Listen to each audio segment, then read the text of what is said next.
Hi, and welcome to episode 2 of the Retro Brothers. And in tonight's episode, we've got a little Commodore 64 theme in news, followed by a very weird game console, a mixer, and some Apple and Bitcoin goodness. And in our main section, we've got a game review, followed by excellent and retrofied text adventure creator. Hello. Good afternoon or good evening. Oh, that's certainly feels like evening now, doesn't it? So, It certainly does. Dark nights again, still. well, do you know what? Dark Knight, get some podcasts listen to, including ours. Absolutely. Well, I did listen to ours last week, so yeah, it sounded good. yeah. So that's how sad we are. So feedback, it's always good so anybody hears it from whatever platform they can give us some feedback. Go onto our website or go onto whatever platform you listen to. If you can feedback, that'll be awesome. Always good. We're trying to grow our platform, and hopefully we can get plenty of listeners. Yeah. So, what have you been up to in the week since our last podcast? Then, anything? Well, I've been trying to get this room sorted that my home office is in. Mine's in the loft, so I've got plenty of boxes in the eaves and all that lot, so it feels more like a storeroom than it does an office. I'm trying to sort that out, so I've been moving my desk around, so I'll be doing plenty of cable management, which I hate. And that's it, really. I've been playing around with Raspberry Pi Hole again, and I've been playing around with a mixer, which we'll talk about. And that's about it. Oh, I did get, by the way, the case for the Raspberry Pi 400. It's not bad. It's not bad quality. It's not bad at all. It's the underlying felt that you get sometimes in the boot of a car. Yeah. That durable stuff. It's like that. So it's not bad. It's got nice base stitching. What can you actually fit in it then? Does it just fit? That's the problem with it. You can only fit in the Raspberry Pi. I have got a cable in there as well, but that's about it. So it's great, but you're gonna have to stick the other stuff in something else. So it's a sleeve. It is what it is. So you can put that in a slightly larger bag. Yeah. It's it'll protect it if you put it in a bag at least. And then you want to take it round to somebody else's house and plug it in, which the only house it'll be is yours.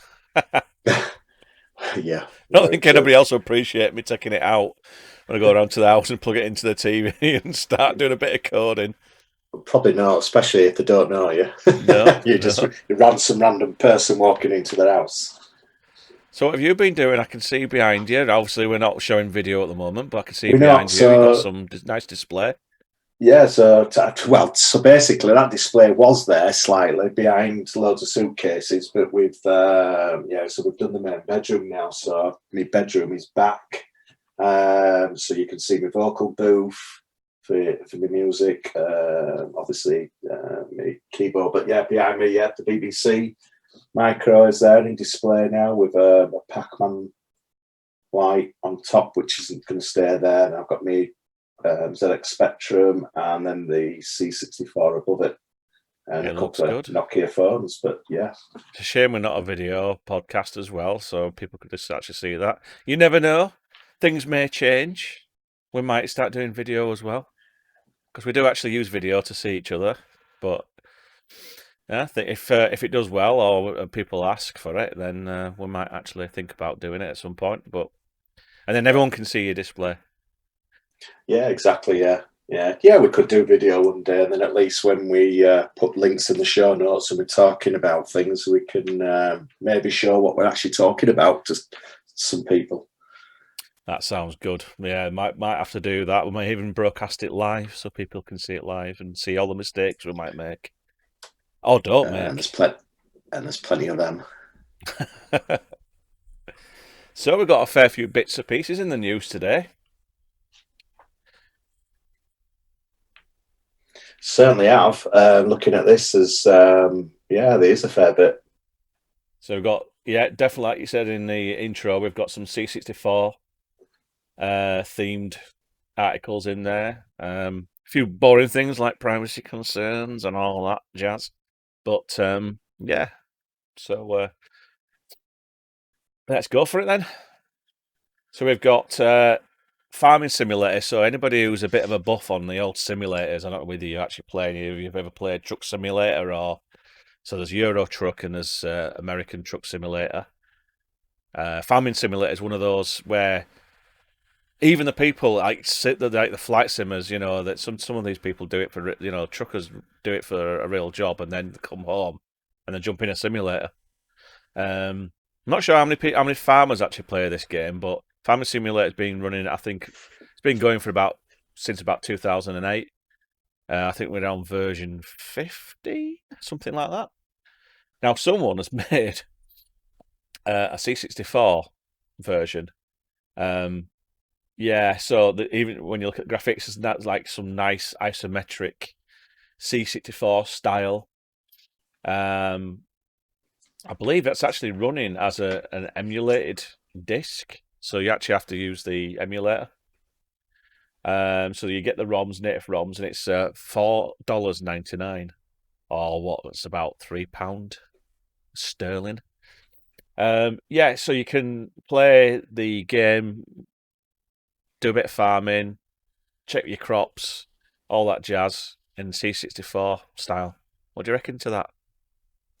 Yeah, I'm just looking at the graphics. Actually, look, to be honest, they look decent, Not too bad, are they? and they actually look better than the. So if you remember the first ever Sim City certainly for the PC anyway, Amiga and Yeah, PC, I do. I mean that certainly looked worse than this.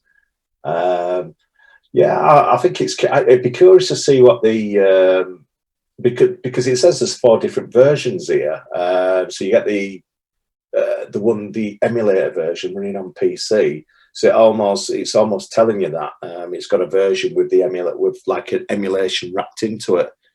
But you also get the images as well to be able to put into the C64 Mini and Max, which we're going to talk about in a moment. The C128.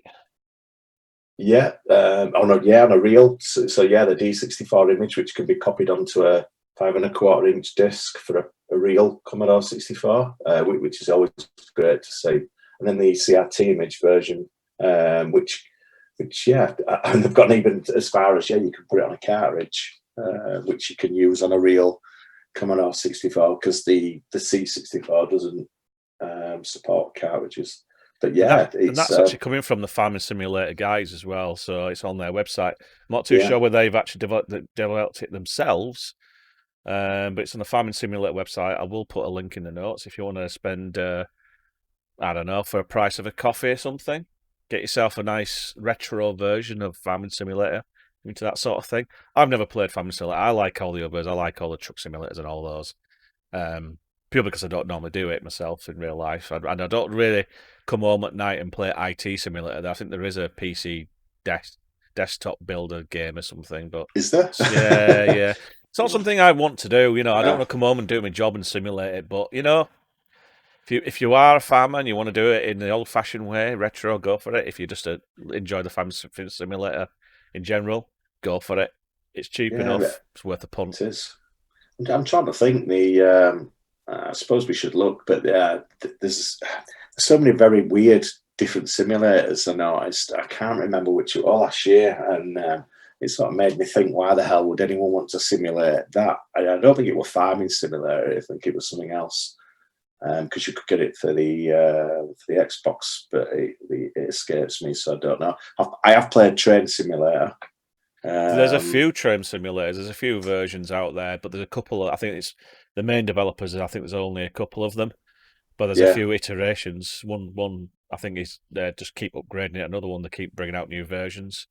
Yeah, I don't know much about them, but the one I played, just curious, is the one just because I saw it on a YouTube video once. It's got the London Underground. Right? Yeah. But apart from obviously it's automatic, so you're not doing anything apart from stopping I think the train to make sure people getting on the platform, which I found really hard. It didn't. Well, I'm sure it's going to appeal to buffs who to people who are into that sort of thing. There's a But, massive no, fan base for those, yeah. yeah, it was Certainly. curious, but the graphics were, yeah, I got to say I were impressed with the graphics on that. But well, we could always yeah, do that at some point. We could always go yeah, through and go through some of the more weirder ones out there and I'm sure review there's, some of them. yeah, yeah, definitely. But no, this looks okay actually, and I might even download it and try it on Well, you've the got a C64 C64, yeah. when I So you've got to upgrade the give it a go. firmware. Yeah. Yeah, which comes to our next topic. So after, and I'm not sure if it has had one since. So obviously I got mine last Christmas as a Christmas present, and I don't know, I found it a bit of a letdown with it. It's like we said last week, it's merely almost a empty shell with a little Raspberry Pi type all-in-one computer right in the corners, and it's like you pick it up, it does feel really light, but it does, it's emulated, it does do the 64, but they've just released, so they are supporting it, but they have just released another firmware for it, version 142. It does fix a lot of issues with joysticks, the joystick ports. It adds data set controls for tape files. So you can basically, that's mainly for, so if you remember years ago, obviously a lot of games, bigger games, as they got into the late 80s and early 90s, were multi-load. So obviously you couldn't get all the game in the memory at once. So you played level 1, level 2, and then it would load the next. And it's designed for that, so you can start playing multi-load games. So if you've got a tape image, you can play multi-load games, and they've added that mainly for that. They've added soft and hard reset hotkeys. Now it had an hard reset anyway, as in you unplugged it, but you've now got hotkeys. But the soft version of the reset's there for anyone that likes to cheat and put loads of poke and peek commands in there to get extra lives and that. So it supports that. Basically, that's it's in there for that more than anything. But it adds some games as well. So you've got Barnsley Badger, and I've not heard of a lot of these. Barnsley Badger, Solness, Galencia, and Planet of Death for the VIC-20. So that's interesting. Galencia does ring a bell to our VIC-20 gate days. So when we had our VIC-20, that Galencia I think it's like Galaxian, I think, or something. I mean, that's something I didn't know. So this actually doesn't emulate 64 only. So you can do VIC-20 games as well. Oh yeah, sorry, yeah. So it does. So yeah. So basically, yeah, there's the C64 as so you can go into Commodore 64 mode, and it just takes you into the Commodore 64 computer as you would a normal one, or you can go in VIC-20 mode, and it does exactly the same. But or the mode that they have is the carousel. Well, the carousel is an interface, and in there you mainly use that to play games. So what I'd like to see then is I somewhere amongst all the games that I've got packed away in the room I'm tidying up at the moment, I've got a VIC-20 game. The only one I think we bought on cartridge. So can we get that off for you to play? Well, it doesn't use cartridge, so you can't. Yeah, so you have to find a way of getting it off the cartridge. I think, in the next few weeks, I think that's a little task for you to find out if there's any way of doing it. Because I'll dig it out, and you can see if you can get the image off. I can't remember the name of the game, to be honest with you. But it's the only VIC-20 game I remember that I've got in my old collection. Yeah, I don't remember I do remember having a cartridge game, but I thought it was a text adventure. It was something to do with ants or something. You had to go into an ant colony of giant ants or something. Yeah, But yeah. If there's any way of doing it, that'd be a good one. Because if we can find out if we can get there must be a way to get the ROMs off, because people have been doing it with Nintendo and Mega Drives for years. So there must be a way of getting those ROMs off. Whether or not you have to have the original machine to read it first and then find a way of pulling it off, I don't know. But might be worth trying that. Might be worth trying to find out. I'll have to have a look at that. But yeah, so this is so there's a lot in there. They've added some games as well. And let's have a look. The Commodore 64 for the adds a couple of different. Oh yeah, so for you people in America, certainly the North American model of the C64, it adds, and you'll remember this game, Grid Runner. Yeah. Yeah. So we don't get that then, is it just? Well, no, I don't. Well, I don't know. I don't think we do now. So I think licensing wise, I don't think it's licensed for European, so we don't get that. That's a shame. Unfortunately, yeah. That's a shame. But I'm sure. You never know. It probably could be one day because it seems to be and the Keep. So 2 games for the North American model.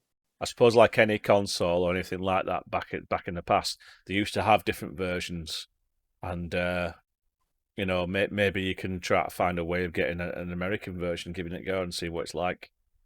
Yeah. Which brings us on to video consoles, the Bud Light. Yeah, this is a very curious, strange one. I just saw this pop up in one of a news item a while back. It's an image. So if you look at it, so it looks like for anyone out there, so it basically looks like a crate of 6-pack of beer. But it actually does keep 2 cans cool. So you can actually put it's a cooler as well, so it keeps your beer cool.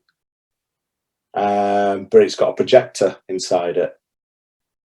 Okay, is this like a sort of a tech demo or something, or is this a legit product? It's legit. So it's got 6 games. It's 16 gigabyte. Well, so I think it's got 16 gigabytes of memory with 6 games. Tekken 7 and Soul Calibur 5. Now I'm not sure what versions of Tekken 7 or what format they are, because it doesn't actually say. But the fact it's got a built-in Asus projector, so basically you're projecting it, so it doesn't even need a TV. So you can take your pack of beer. Okay, you've got to share one with whoever you're going to somebody's house with. So you're not really going to get drunk on one beer a piece.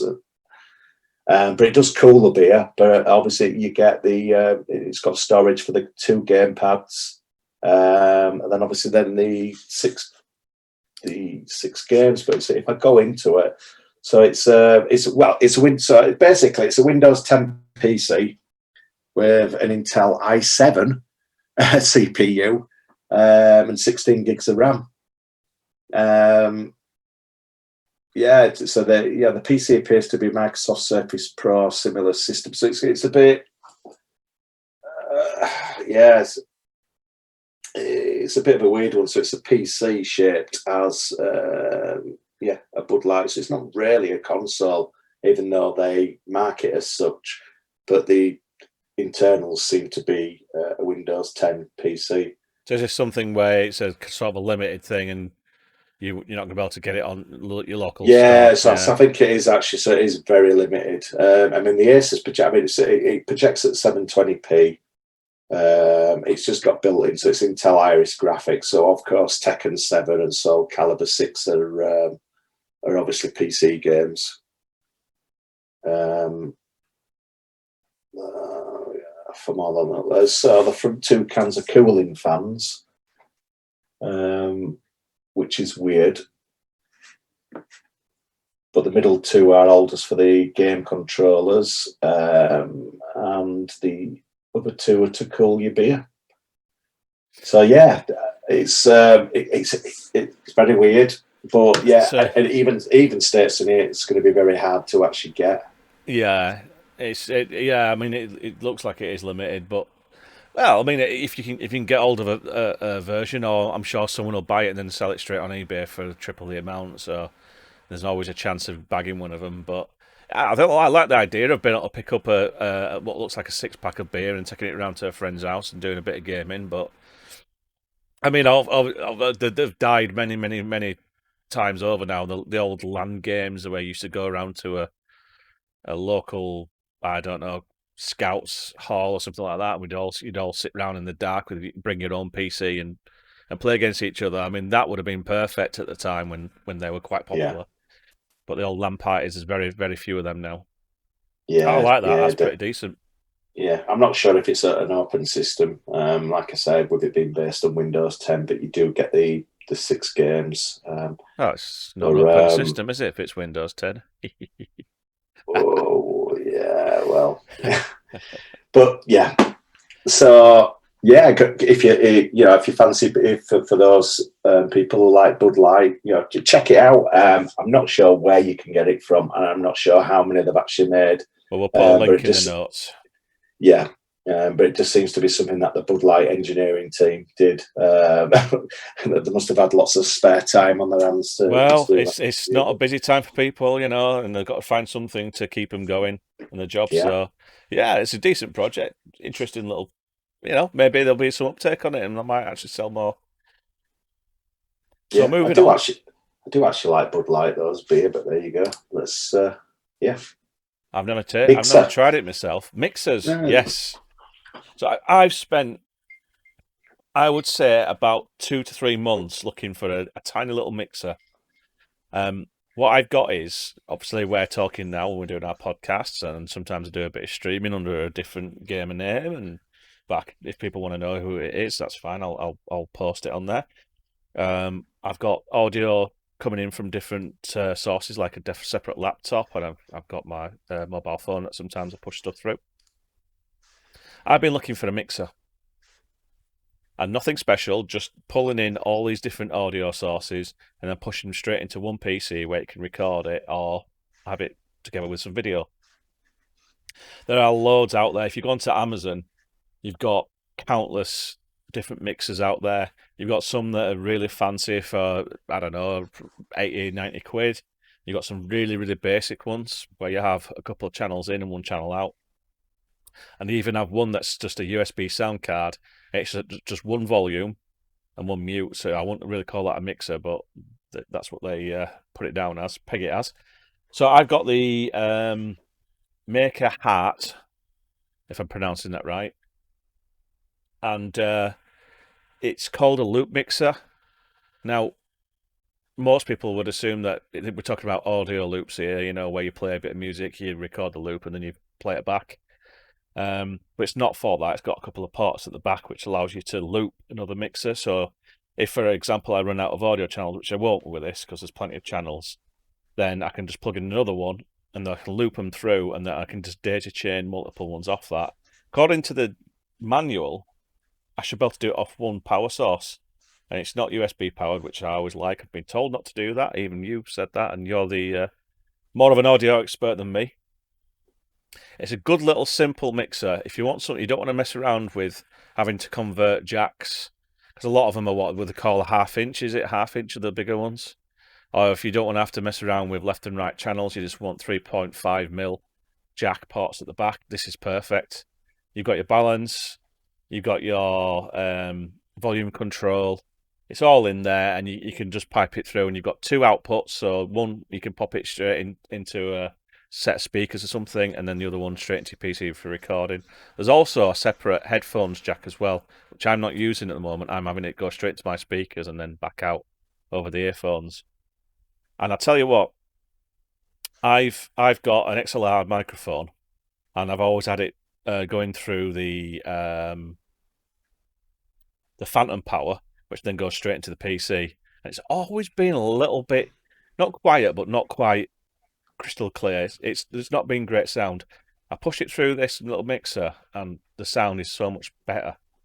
And it's a cheap little mixer. There's plenty of them out there, but for your money, if you just want 3.5mm jack inputs and a couple of outputs and some headphones and have control over all those sound sources, then this is perfect. I've been using it for about 3 or 4 weeks now. It's a decent one. I'll put a link in the notes, but it's a good little mixer. What's your thoughts?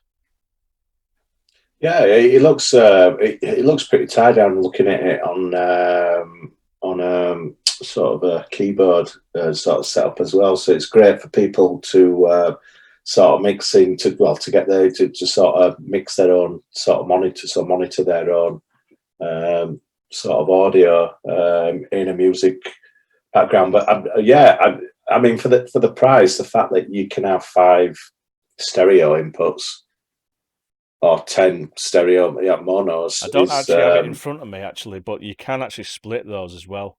So you've got stereo going in there, but there are audio splitters you can have if you're using a guitar and you just want to, or using a microphone, you're not going to, you don't want to, you may not want stereo coming through from those sources. There's actually splitters you can put in the back, and then you can put more extra channels.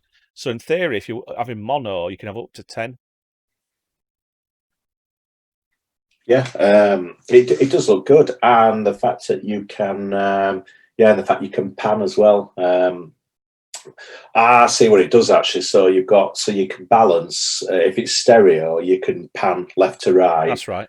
But then obviously also if you do 2 mono, you can go from channel 1 to channel 2 if you've got 2 mono. Yeah. Yeah, it got control of your gain, Okay. control of the volume. I like it. It's a great little tool. And what I do is I generally pipe through. I watch video on a separate laptop when I'm working, and if I get a video call, I can just turn down the source volume of the video, leave that running in the background. When I finish on the video call, just turn that back up, so I can control all my audio going into the speakers and into the PC itself. I like it. They have some smaller ones there. I think there's a few out there that allows you to a couple of channels. That's about 39 quid. I think I spent about 70 quid on this one. Yeah, we're going to say 70 quid for something with, when you're getting 5 stereo inputs, especially. And some people think they might only need 1 or 2, but you soon run out and you soon want to bring something else in. And by that time, you think, right, now I need to upgrade my mixer. I mean, for me, for £70, you might as well have something where you've got a bit of bedroom. So if you need to bring in other sources, you can do it with this. You're not going to run out for things, certainly for podcasting or streaming or doing things on YouTube for YouTubers. And I think even for look at it, music, even people that do, a one-man band, get little gigs, they do, churches, certainly in America where people do, a lot of church stuff, and obviously little pubs and clubs in this country. I think it's ideal, although nobody's doing any of that at the moment. But No, I think it's decent. It's travel friendly. It looks light. And what's the build quality like? well, do you know what? It is plastic. It's not metal, but there's no bend in it whatsoever, and it's a decent weight. So when you're moving the sliders on your desk, you don't feel like you're going to move it around because it's that light. It's got quite a bit of weight to it. It feels solid. It's a decent little item. I could do a review on it, but I'd be missing so much. I'm not an audio expert. You're getting the output right now from the mixer, so the clarity, I think, is quite good. Yeah, I think it's great for that price. It's definitely worth looking at. So that's the Heart mixer. That's it. Yeah, Heart mixer, loop up mixer. There will be a link in the notes if you want to have a look at that. So the next one is privacy concerns from Apple again. So this apparently is it appeared in my stream, a news stream earlier on this week, and it comes from a chap called Jeffrey Paul, who writes up about the latest OS X, basically titled "Your Computer Isn't Yours Anymore," and he goes through to explain that on modern versions of Mac OS, it knows when you're launching certain applications. So it knows that you've opened up an ebook reader or text editor, and it sends that information back. And each one's a unique identifier. So every program you run, and when you run it, people don't realize this. So because it's silent, it's invisible, and people aren't aware of it. And I'm sure it's in the terms and conditions when you fire up the PC. I've never used a Mac, so I can't tell you what it's like when you first switch them on. But I'm sure somewhere you've got to tick that box to say, I accept that. But the other thing is, it sees your IP. So of course, if you're one of the unlucky ones like me, if you have your IP detected, it can actually work out the town or city you're in. Some more are fortunate where they might come out in London, but it takes the time, date, computer, what ISP, city, and the application hash, so it works out what application you've got. So this has an advantage of knowing what you're doing and when you're doing it. So in theory, you could work out whether someone's at work because they're firing up the work apps, or if they're at home because they're firing up a game or something else. I mean, you know what? Some people might go, well, what does it matter? It's not identifying me, by name, but it is showing your IP address, and IP addresses can show to be identified as you. They are unencrypted, so that's to me is the worst thing about it. If you sit on a Wi-Fi in a coffee shop and you spend a bit of time there, your computer transmitting this information unencrypted, so somebody else can grab that information in theory. So not only are they not encrypting the information, I think personally they're getting way too much information from what your PC is doing. Now I'm not saying Windows 10 doesn't do the same, because Windows 10 also calls home and sends a lot of telemetry back. Whether or not it's as bad as Apple.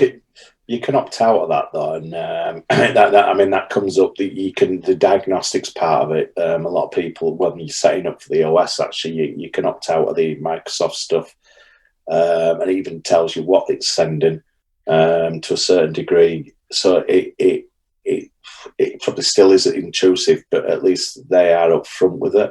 I think, but I think that's more to do with the fact is they were found out obviously years ago. People didn't realise. So there you go.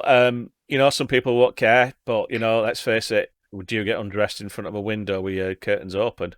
Everyone wants a bit of privacy, and that computer isn't yours; it's theirs. They just want to do what they want with it, and they can get all that information. And the thing is, people are in fully inflamed into the full Apple ecosystem, and I know it says on there, it's when you're at home, work, or they do anyway, because if you've got an iPhone, you're traveling around, they know exactly where you are. Well, do you know? It's really strange that, because Google for years has been trying to work out where I live, where my home is. And my travel time is 10 minutes to work and back. And through the week, it can be literally just that. I travel, I may stop off at a shop store, and then I come home. That's it.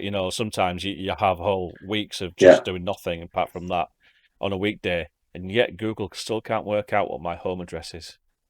So I've not set it, and, you'd expect it to work out eventually, but it hasn't. So they're not all too clever, but you don't really want that sort of information sent out there. It should be your choice. It should be. And even so Apple CarPlay even tells you where you park your car as well. So if it's telling you it's storing that information somewhere. Exactly. I suppose the thing on this is with Big Sur coming out, the next Mac OS, which obviously supports the new ARM processors as well. It's they've got some new APIs in there which prevent things like Little Snitch from working, so you can't basically block anything going to Apple anymore. So Little Snitch it seems to be a program done to that sort of blocks stuff going That's out. right, but apparently Big Sur with the new APIs stops Little Snitch from working, and probably other programs around the same thing. I'm sure somebody will bring something out to do it again. But I mean, it'll be a little bit like the advertising we spoke about with the Pi-hole, where if you know the DNS, you might be able to block it. There might be multiple servers, so they might have multiple DNS names, but you're gonna have to sit there and look at your traffic. So either on the route, if you've got a fancy router, or I'm not even sure you've got Wireshark available on Mac OS X, but you could do a Wireshark trace and look through all the data that's sending back. That's going to take a bit. Your normal Joe isn't going to be able to do that. So they're going to rely on other people to be able to just either help block it, or just going to accept the consequences that everything they do and when is being monitored. Yeah. So I mean, obviously you've got so those people that have got Intel-based Macs at the moment, and they've not upgraded to Big Sur, they've got a choice. But obviously, as soon as you upgrade to Big Sur, you haven't. But for anyone that's going out to buy an Apple Silicon, which is the ARM processor versions, and obviously that's what they're moving on to, you've got no choice whatsoever. You can't install anything previous to Big Sur, so it's there's a no shame. choice there. And you know what? Yeah. We're giving away these personal pieces of information, and it's slowly being chiseled away. You know, a lot of people will go, don't care, you know, but what does it matter if they know what time I open an editor or a browser? But end of the day, they're going to use this information. You know, they're not doing it for your benefit. They're doing it for their benefit. And let's face it, why should they do that? You know, you should be able to have a switch that says, this is my computer. I've paid for this. I'm switching it off. That could go on forever with that one, but we'll move on. Yeah. Bitcoin at the moment is going, let's have a look. I think it was about $16,000 for one Bitcoin last time I checked. I mean, this is massive. I mean, I know it went up to about $9,000 or $10,000 last time, but I'm assuming that people are buying Bitcoin just purely because of the uncertainty that's going on in the world at the moment. But even gold's taking a hit. So there's not just Bitcoin. There's Ethereum or Ethereal. There's quite a few others now out there that you know are slowly rising in price as well, because let's face it, who's gonna spend 16,000 on what Bitcoin? Most people buy a portion, if you can do that. So the future of cryptocurrency, it's a thing. People are buying it, so people must be trying to invest. But is it purely an investment tool? So are you buying it low and then just selling it high? Or are people using it for other reasons? Now, there are certain websites and services now that allow you to pay them in Bitcoin, but there ain't that many. There hasn't been that much of an uptake compared to where we thought it was going to go. And now there's other currencies out there. It's been watered down in what you can use. So who's going to take what cryptocurrency? Is everyone just going to say that Bitcoin's the one? Or at 16,000 per Bitcoin, they're not going to do that. You're going to be talking in like what thousandth or even more of a coin to even make transactions for small items.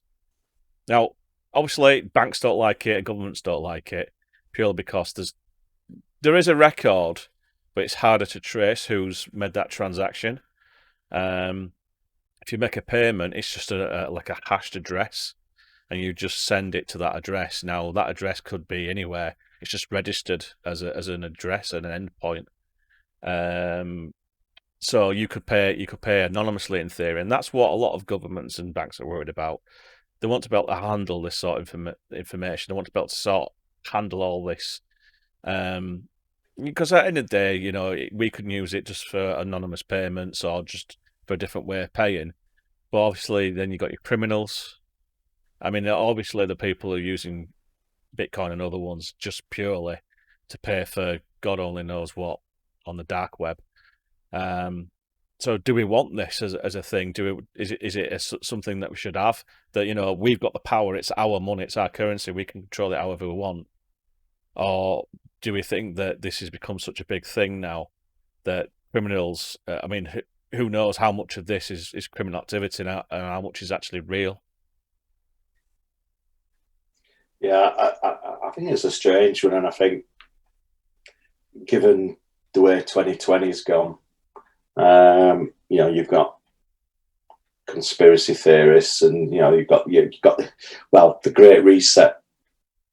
You know, keeps getting mentioned. You know, this global thing about the Great, and it does exist.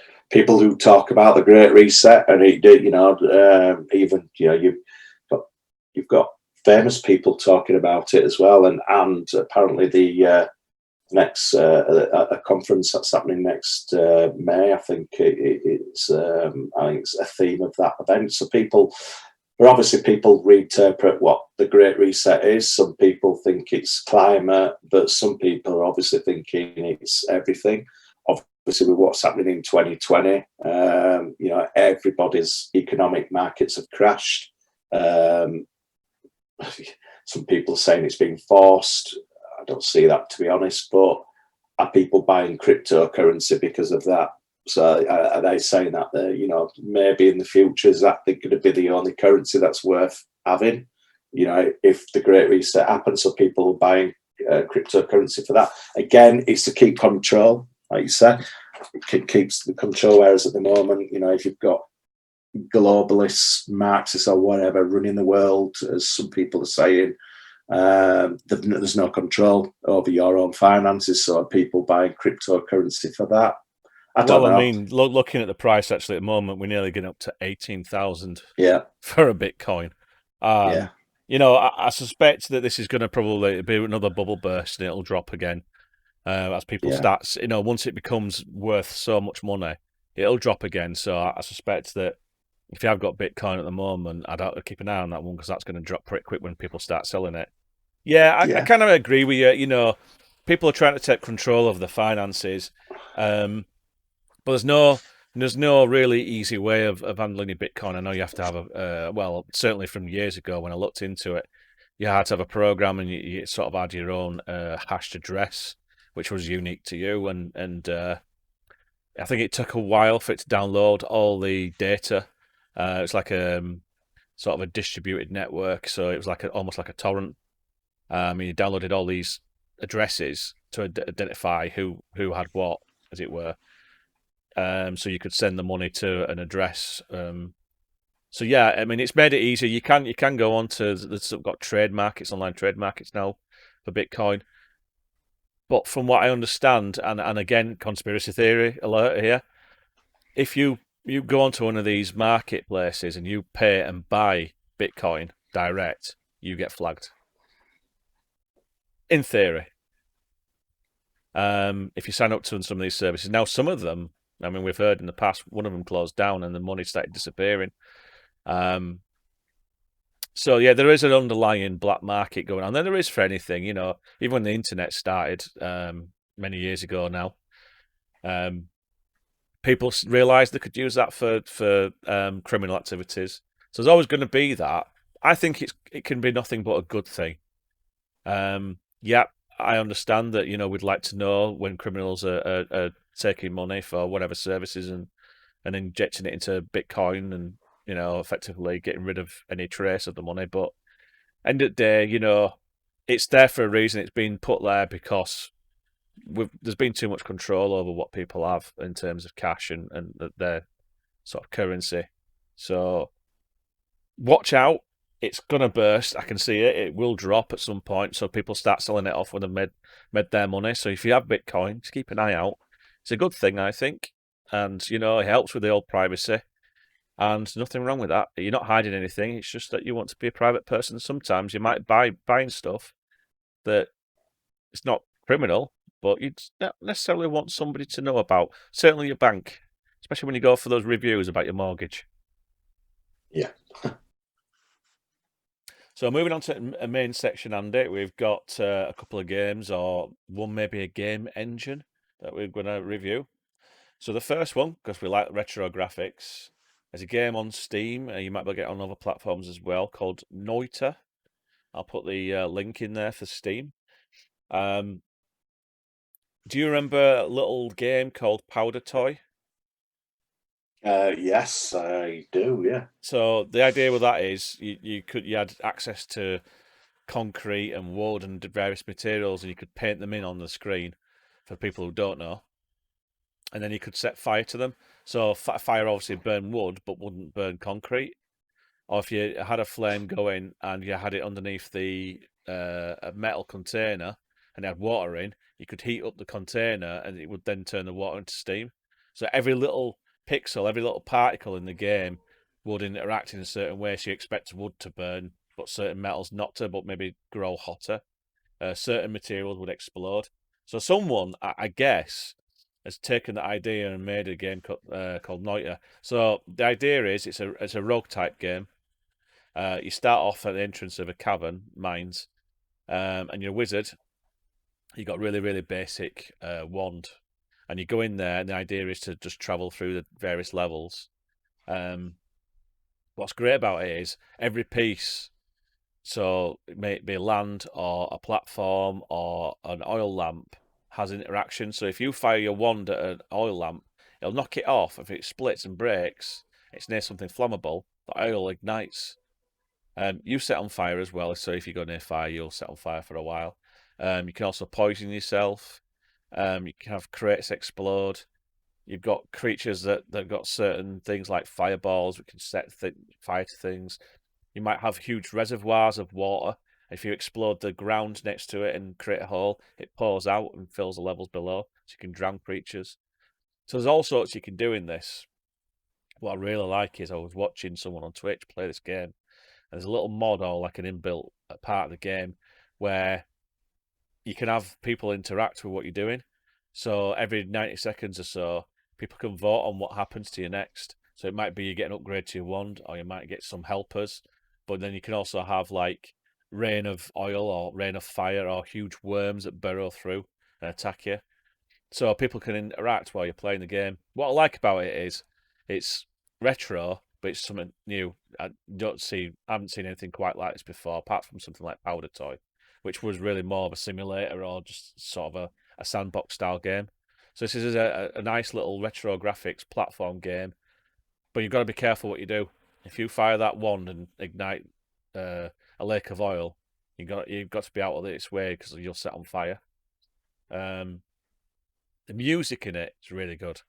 So whether it was the developer or someone composed it for them, there's some nice music in there as well. So it is roguelike. So when you die, and you start at the beginning. So that's what I like as well, because some of these games, you can actually do a save position. God forbid. It's a good game. It's cheap. I think they're on version 1, so it's fully released. I think you should give that a go, Andy. Yeah, I'm just looking at it now because it's obviously, it is cheap. I have noticed actually that they sort of brought out the official soundtrack as well. So, I don't know what music's in the game, but if the official soundtrack also includes obviously things inspired by the same person. So it's definitely be worth checking out. I do like the graphics. Reminds me a bit. It's not, but with the caverns and graphics, does remind me of the sort of Lemmings. It does look like I Lemmings, don't know why, but it does. Yes, I don't know. It has that style to it, doesn't it, of Lemmings? But yeah, so everything in there, you can if you fancy if you don't fancy going down one part of the level, you just want to break through to get further down to the portal where you've got to escape. If you've got something explosive, you can just blow it and work your way through. So there's plenty of ways. It generates a different world. Is it procedurally generated world? So it is, yeah. Okay, so it's unique every time you play it.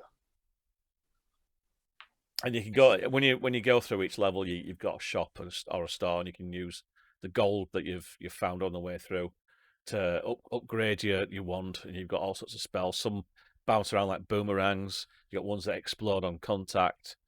Some are short range, but are really powerful. Some long range, but not quite as powerful. So it's like the old games. You're gonna die. You start again from scratch. There are some daily challenges as well. So that on that one, I don't think the level changes, and you can work your way through, but you can only play it once every day. But it's well worth looking at. I think it's about £15-16 for a game like that, where you can spend hours. And if you're on Twitch, you can get your viewers to manipulate the game. They can either decide to help you or hinder you. So that's a nice little touch to it. Yeah, it looks good. I'm definitely going to give that a go. So on stream, then I take it, looking at it, it's just available for the PC. Yeah. Yeah. Yeah, I believe so. I don't think it's available on any other platform. It's available for PC. It doesn't need a lot to run, which is No one for those Linux gamers out there who like to play PC games. It does work like native. I've played it on both Windows and Linux, and it just plays the same on both. Yeah. There's no lag. There's no issues whatsoever. So it just works out of the box. Yeah, it looks good. I'm definitely going to give that a go. Definitely. And so we to the next one. So I've been looking at this for a while actually, and So obviously, as I've started looking at obviously picking up and looking at emulation, obviously got the spec. So ordering the Spectrum next. Started looking at, well, what. So obviously, as you remember, as we were young, when I had the Spectrum, we had the Graphic Adventure Creator. I remember that one. Yeah. Yeah. I spent absolutely probably 60% of his time creating adventure games. Now, for people that don't know, they had, back then there were graphic adventure creators because it was the only thing. So you got a graphic at the top and you got the text underneath, and obviously you input commands and pick up objects, and you go to different places. But obviously the graphics were mainly static, so it wasn't a point and click. I think later on, as we've had point and click adventure games and we've had other type of adventure games, these have all now become text adventures, whether they've got graphics in or not. So I've been looking at what is available yet for the Spectrum Next. I could get GAC, Graphic Adventure Creator, and I'm sure did the Atari ST have Stack. I believe so. Yeah. There were a few out there. I never really did one on that. It was Stoss that I played on. That's right. Yeah, for games. So for the Atari ST, it was Stack. The same people made it, which was the obviously ST Adventure Creator. But with that, obviously you got more memory. And we ran out of memory on the Spectrum plenty of times because we spent a hell of too much time on the graphics, made them too detailed. But yeah, we had fun. But so basically, what Adventure On is an online text adventure authoring tool. It's used to create games. The way it works is online. It plays HTML5, so it will play on your desktop or your mobile. But on old computers, and I'm not sure how this works, and I need to have a look at this and actually come back with a bit of a demo. Really, it allows you to export to the ZX Spectrum and Spectrum Next. Now it's got graphics support. It does have, you can export to Amstrad CPC text only and Commodore 64 text only. So it must export it to a native, to something native for it to work on those machines. But yeah, so you can create graphics. So if you have a look at, you can, obviously it's just a standard text adventure creator, but you can create objects, graphics, obviously locations, and it's story based. So it looks at being able to create stories. And now the people that made this originally, sort of the community, it was there to help kids sort of between, I think, the ages of 8 to 12 code. So if you actually, and I think one of the links that you actually click on, it actually shows you some of the code that actually you can actually use. I thought this was slightly harder than what I expected it to be. I don't think the GUI was as certainly you had to read a lot into it. So obviously for people that don't know, Quill, which is the other massive 8-bit adventure creator, Quill and GAP. With that, you had your own object inventory, so you could create your own list of inventory of objects. Your locations were numbered, so you'd be able to put an object into location 2 for argument's sake, and you create your graphics, and then you'd say that there's graphics associated with location 2, and it worked like that. With this, it's coded, so it's basically you have to code everything in there. Now it gives you a template to start with, but you do have to code it, code a lot of it in there, which I found, so I didn't find it as easy as I thought. So the fact that they're targeting it at 8 to 12-year-olds, and yes, I suppose if they're going to learn coding, that's great. But for me, that just wants to create an adventure game, it's probably not so much, and there's probably something a bit more easier that's more drag and drop. Yeah, because there were Um, in most cases you went through a GUI and creating the rooms, and then the creating the objects you could have, and then the monsters yeah, or the so it's almost a characters. database. So you create a database within a GUI, whereas this you're actually writing code. I'm just So looking it's through slightly that. different. Yes, I mean, I'll be honest with you. I'm really impressed. I've clicked on the documentation, Yeah, and you've got two tutorials there. You've got a 60 minute and a 180-minute yeah, tutorial. I mean, this thing. I mean, the only disadvantage of some of the others, where they were easier to make, was that you were kind of like stuck in there in the way they expected you to do it. This yeah, looks really good.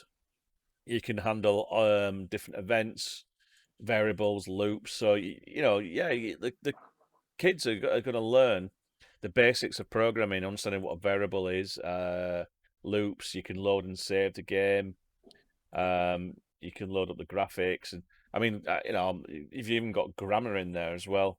yeah, Defining an object, lamp object. Yeah, I mean, it looks quite comprehensive. So yeah, I think if you're looking for one of those GUI style adventure creators, you might be a little bit disappointed in what it does, but certainly looking at those tutorials, say 60 minutes, in 60 minutes you should be able to start sort of getting to grips with it. Looking at the format of the code, I'm feeling a little it, bit of like it's you know PHP-esque or with the curly brackets or Java-esque. I mean, I've only done really mainly Python, uh, but yeah, I mean, I think if you've done some code in the past, picking the formatting and the syntax would be quite easy. If you've never yeah. programmed before, I think it's worth a go. I mean, looking through it, I think it looks fairly good. Yeah, and there's a video. So it's obviously when you click on the documentation. So there is create a text adventure in 30 minutes. I've not done that, and maybe I should just to test out how easy it really is. But yeah, if you can create a text adventure in 30 minutes, there's no reason why you can't then expand beyond that. But you are right. The documentation is comprehensive. It's just the GUI or the way or the lack of GUI, the just way to get to things when isn't there straight away. So it's a little bit Yeah, there's still some development I think to do on this, but the fact it's online based, it's creating code, you're creating it online, so it's perfect. You're on your Raspberry Pi 400, get that, yeah, create yeah, yeah, create yeah. create Might an might be adventure might be game. worth doing that. I might have. Do you know what? I might have a look at this myself.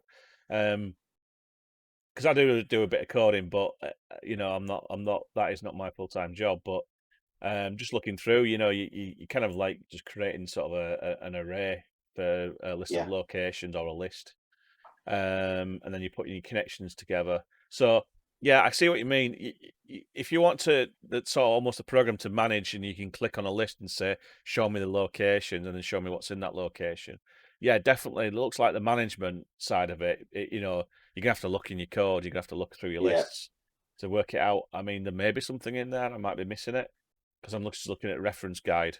I might have a play with this myself. So yeah, you're right. Actually, it might be time to get out the Raspberry Pi and do some coding with the kids, yeah. maybe. I, yeah, I think so, and it goes back to the we've had discussions a few times, and I'm sure everyone does. People that want to get into coding are always asking, "What's the best programming language to learn?" What should I learn? But it's not just about that. That's your main thing. Your second thing is, what do I program? What project? I need a project to program, and for some people it's hard, or some people think of something that's too sophisticated, they'll never ever get to do it. And Yeah. but I think everyone's got a little story in them. Definitely. Text adventure Yeah, can be quite a complex thing, or you, yeah, you can string together quite a simple one yeah. in a language quite easily. Um, I It's agree. If you're learning coding, the worst thing is to download a sort of a big free engine like Unreal, and you think, yeah, oh, okay, I can just drag and drop stuff, or I can download assets and just throw it into the engine. But once you start doing that, you've got to start. You've got to learn. At some point, you've got to break out and learn the yeah, coding. Or you learn maybe Python or Java or what your JavaScript, yeah. And what people tend to do is that they might get a library which allows them to sort of go one level up and use that library to display graphics, play sounds, and then before you know it, people are trying to do something so complex instead of just trying to escape something on a screen. You're having two sprites, and that is your project. So yeah, it is very hard. I think this would be very good. It reminds me of Scratch. So you can throw together. I mean, obviously, this is very specific, but you can throw together a game. That's more visual, but looking at this is teaching the basics like variables, loops, and that sort of thing. It's teaching how to plan as well. So it's been, Yeah, I mean, if people don't know, so with adventure games, you have to well, you have to plan to a certain degree. So you have to. I remember the olden days, because obviously, with locations they have to be numbered, and that's how I've learned. I used to get a big A3 piece of paper or whatever, and it would be, I'd have number one probably in the middle of the page, and then I'll be that location, number two, number three. So you'd end up having a map, but before you know it, you've almost got a story. yeah. Because it's like, okay, now I've got this map. Where am I trying to get to, and why? And that's and that really is your story. And I like it. I'm gonna have a play with this. And I think you have to do that, really. I think if you just jumped into this aimlessly, certainly if you haven't to code it, I think you'd get lost fairly quickly. So I think you have to, in your mind, at least, draw out 10 locations. That's all. Just put 10 locations, draw it on a piece of paper, number it even, and then start coding it. Put your objects in there. And the good thing that I do like about this is you can create your own default layouts. So you can have graphics in different places. You can show different lists or not. So there's certain things you can do, but you create your own default layout when you start. And yeah, it even considers obviously mobile layouts. So if you're doing this for mobile, you obviously do a mobile layout as well. Not sure how you'd play a graphic text adventure on a mobile phone though. I'm guessing it'll be probably a web or something. I have noticed I, that. well, obviously it's HTML5, but are you going to sit there typing away and the graphics? I don't know. Maybe Well, maybe you do. There's nothing timed. You can spend your time typing it in, so it's not like you've got to be quick. I noticed at the top of the website they've got the Christmas game jam on. So I'm guessing, and win a Raspberry Pi 400 desktop Yeah. plus more. So I'm guessing that they get people to write games, and I guess I mean I've not looked at it, but I guess who wins might win some prizes. So do you know what? This is again something else that maybe they should be showing kids in schools, and we've said that in the past. That this is a good tool. This should be so easy for somebody to learn, to then show the kids and get kids to learn a little bit of programming and have a bit of fun. This is going back to basics, but I like this. I'm gonna have a play with this. I'm gonna see. Do you know what? I'm gonna see whether I can get something running up and running for next time we're speaking. Yeah, definitely. Yeah, I'm just looking at the mobile screen now. It does like the layout. It does actually look pretty good, interactive. So yeah, I think it's great. And yeah, like you say, I mean, you can actually play. So people have put obviously the games on there for people to play. So people have created the adventures, and it is on there. But yeah, there's a Christmas jam. If anyone wants to do it between now and Christmas and create a text adventure, why not? If it gets people doing it, it just because you're not having to invest, so you're not downloading something, installing it onto your computer. It's not restricted to it. Yeah. So it's web based. If you've got a Raspberry Pi, just throw it up. Raspberry Pi, create yourself a text Chromebook. adventure. Yeah, absolutely. Anything. Yeah. Well, looking on there as well, they've got a PDF on there, and they've actually got a classroom PDF. So it gives you examples of what you can tell the kids in a classroom. Yeah. I mean, do you know what?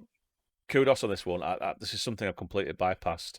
And I do try to teach my kids a few bits and pieces along the way, whether they like it or not, of course. I mean, text adventure really. When you think about it, it's obviously, a programming language is going to teach you logic anyway, but this is also teaching you imagination and logic together, It works and it's together also really well. logic within a game as well. So it's like, hang on, I can't open this door without this object, so I've got to have this object to open the door. So even that's teaching you how to program, because obviously you're coding in that way. So you mentally you're learning logically how to do it with you can't get to step C without doing step B, and you start in step A.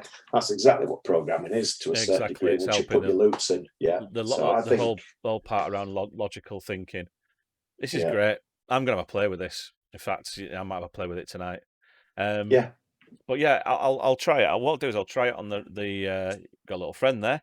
I might try it on the Raspberry Pi, and I might try it on a Chromebook or something, and just sort of feedback next week how I've got on with it. yeah. And if I've got something working, you can have a little play as well.